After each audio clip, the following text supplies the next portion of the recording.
Welcome to భక్తివం channel.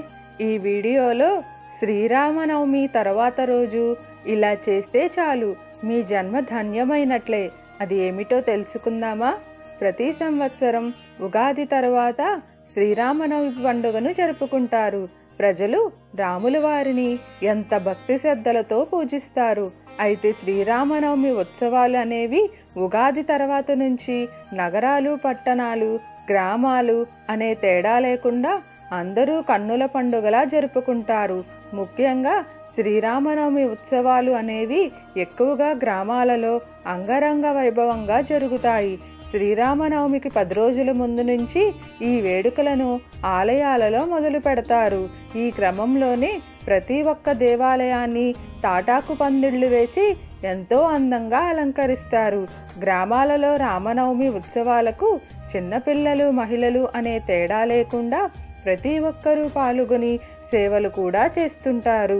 Sri Rama Navami ఉత్సవానికి 1 రోజు తర్వాత ఇలా చేస్తే మీ జన్మ ధన్యమైపోతుంది. అలాగే రాముల వారి అనుగ్రహం అందరికీ కలిగి సకల పాపాలన్నీ తొలగిపోతాయి. ఇంతకీ శ్రీరామనవమి తర్వాత రోజు ఏమి చేయాలో ఇప్పుడు తెలుసుకుందాం. సనాతన ధర్మ ప్రకారం చైత్రమాసం 9వ రోజున ఆ శ్రీరామచంద్రుడు జన్మించినట్లు చెబుతారు. అయితే ఈ సంవత్సరం శ్రీరామనవమిని ఏప్రిల్ 17వ తేదీన జరుపుకోనున్నారు. గ్రామాలు, పట్టణాలు, నగరాలు అనే తేడా లేకుండా ఎంతో వైభవంగా జరుపుకుంటారు. అలాగే కోదండరాముడి సేవలో ప్రతి ఒక్కరూ భాగం అవ్వాలని తాపత్రయపడుతూ ఉంటారు. రామనవమి ఉత్సవాలు ప్రారంభం కాకముందు ఆలయాలలో అనేక కార్యక్రమాలు చేయవలసి ఉంటుంది. దేవాలయాలను శుభ్రంగా కడగటం, ముగ్గులు పెట్టడం, ఆలయాలకు తోరణాలు కట్టడం, అందంగా పుష్పాలతో అలంకరించడం వంటివి చేస్తే శ్రీరాముడి అనుగ్రహాన్ని పొందవచ్చు.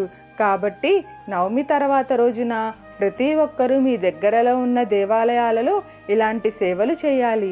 ఇదే కాకుండా రామనవమి ఉత్సవాలకు ఈ సేవ ఎవరు చేసినా వారి జన్మ ధన్యమైపోతుంది. అలాగే ఖచ్చితంగా మీరు అనుకున్న కార్యాలన్నీ నెరవేరుతాయి. మీకు ఏమైనా సందేహాలు ఉంటే దయచేసి కామెంట్ సెక్షన్లో తెలియజేయండి. మీకు ఈ వీడియో నచ్చినట్లయితే లైక్ చేయండి, షేర్ చేయండి, అలానే సబ్స్క్రైబ్ కూడా చేసుకోండి.